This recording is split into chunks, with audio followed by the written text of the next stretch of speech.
daripada pelbagai kategori penjawatan. Kita dengar apa pandangan mereka tentang isu tekanan tempat kerja mereka. Jom.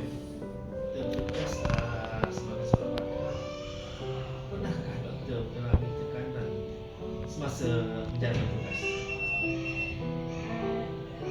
Sebab umum mengetahui pakar tanggungjawab besar sebab kita bertanggungjawab atas tugas-tugas sendiri, hakiki kita sebagai pakar dan juga orang di bawah kita. Tekanan dia sentiasa ada, tapi alhamdulillah dapat ditangani dengan baik. Setakat ini saya belum pernah mengalami kecelaruan yang berat di tempat kerja. Sama itu juga saya ingin tanya doktor, pernah tak doktor tidak dapat memberi tumpuan pada tugasan doktor semasa menjalankan tugas harian?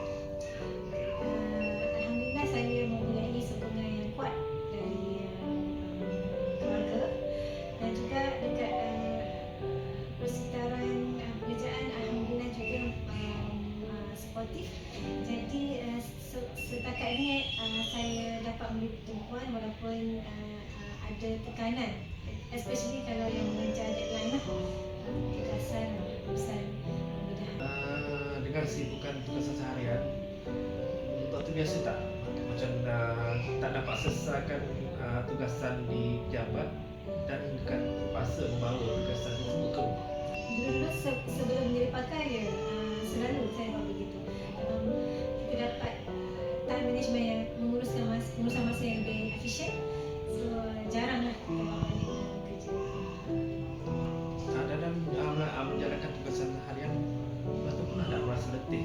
Merasa letih sama ada dari aspek rohani ataupun fizikal? Memang ada, tapi macam daripada kita juga macam mana kita nak mengenalinya, especially dari segi rohani dan spiritual. So kita ada Allah sebagai Muslim dan kita bersabar lah. Alhamdulillah so far membantu. Kami tak pandang doktor. Dalam menjalankan tugasan seharian, adakah kerja di pejabat ni lebih banyak masa diluangkan berbandingkan masa bersama keluarga di rumah? Umumnya saya harus bersetuju. Ya. Sebab pekerjaan saya ni menuntut masa yang lebih. Maksudnya tidak hanya pada waktu office hour saja. Saya mungkin lebih kerja lebih. Ada visiting dan juga pembedahan yang ada memakan masa yang First, raise awareness of mental health issue, including the risk of suicide and substance use disorder. Second, eliminate barriers to accessing care. Lepas tu, identify workplace and community supports for healthcare workers.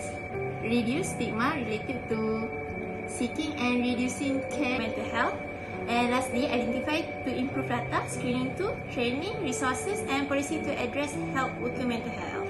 Adakah Puan terdedah dengan stres dan Puan tahu berkenaan kehadiran stres di tempat kerja?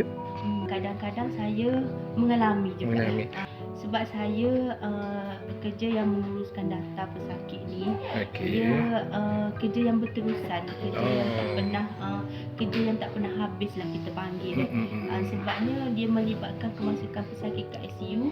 Selagi ICU ada, selagi itulah kemasukan pesakit ada. Bila akhir bulan kita terlibat dengan sensus, pengiraan adalah pengiraan kita, jadi kita stres juga. Jadi saya waras lagi lah untuk hadapi stres itu. Jadi saya pandai bahagi-bahagikan masa.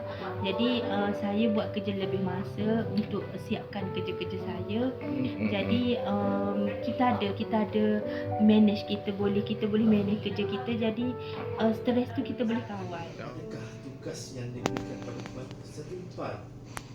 Maksud saya, adakah tugasnya itu terlalu banyak ke? Saya rasa setimpal sebab saya boleh gunakan masa saya tu dengan aktiviti saya bersama keluarga dan rasa tidak terjejas.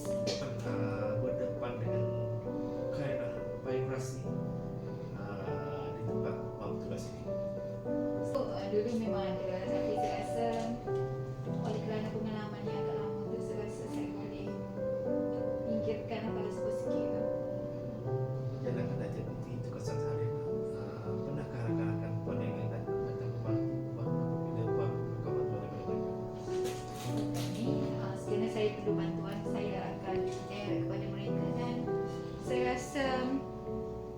mereka pun rasa tidak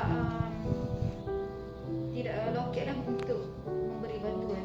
Dengan tugas yang berlebihan menyebabkan Ipan ada perasaan tertekan untuk melakukan tugasan tersebut. Ini saya rasa bebanan kerja semasa tugas tu saya rasa saya dapat menghadapi. Biasanya kalau saya rasa tugas tu berat bagi saya akan bincang dulu dengan penyedia. Berikan satu tugasan tak boleh nak buat ataupun nak handle tugasan tersebut hingga terbawa-bawa masalah di rumah. Setakat ini kita pernah berlaku pada saya. Saya mau dapat selesaikan tempat kerja dan saya tidak terbawa-bawa ke rumah lah. Di tempat kerja lah, khususnya adalah tugasan harian. Kita atur yang sebaik mungkin dari segi kuasa janji, sakit, rawatan pesakit, dan juga dari segi dokumentasi pesakit. Kita tahu kita boleh awal dan kita cuba sedaya upaya untuk rearrange sakit-sakit kita waktu tugasan tu tidak berlaku dalam satu masa yang serampat. Jadi kita buat step time supaya kita bila sakit datang untuk berikan ia memberikan masa kepada kita untuk menyelesaikan urusan sakit itu satu. Dan juga dari segi dokumentasi pun insyaAllah bila kita baca insyaAllah komunikasi kita tidak berada di Di sepanjang Cik Iqbal bertugas, adakah Cik Iqbal pernah menghadapi konflik dengan rakan-rakan setugas yang lain? Kalau berdasarkan pengalaman saya bekerja 11 tahun, biasanya memang ada konflik lah. Cuma dekat saya kerja dekat tempat ni, dekat Klinik Mata dan Oftalmologi, ada juga kadang-kadang ada konflik antara staf, tapi dia dapat selesaikan dengan secara profesional lah. Dia dari segi kita berbincang juga kita boleh mendapat masing-masing serta memberi kita saling memaafkan antara satu sama lain lah. Konflik kalau dalam tempat kerja tipulah kalau saya kata tak ada, dia makan ada. Dan sebab kita masing-masing ada interest dia, ada kepentingan dengan konflik. Pendidik saya bagi saya guidance, bagi saya satu tunjuk ajar bahawa kalau ada berlakunya konflik ia seharusnya diselesaikan dengan segera dan tidak mengganggu tugas yang diberikan pada hari tersebut. Pada kesimpulannya, stres tempat kerja akan memberi impak psikologi yang boleh menjejaskan kesihatan mental dan fizikal individu. Berbagai faktor dasar dan jenis-jenis stres yang boleh menyumbang pada stres atau tekanan di tempat kerja. Jika tidak ditangani dengan baik, stres atau tekanan di tempat kerja akan menyebabkan gejala-gejala yang tidak sihat, seterusnya menjejaskan produktiviti individu dan juga organisasi. Pengurusan stres adalah tanggungjawab setiap individu pekerja dan pihak majikan juga dapat memainkan peranan untuk membantu mengurangkan atau membendung situasi stres di tempat kerja.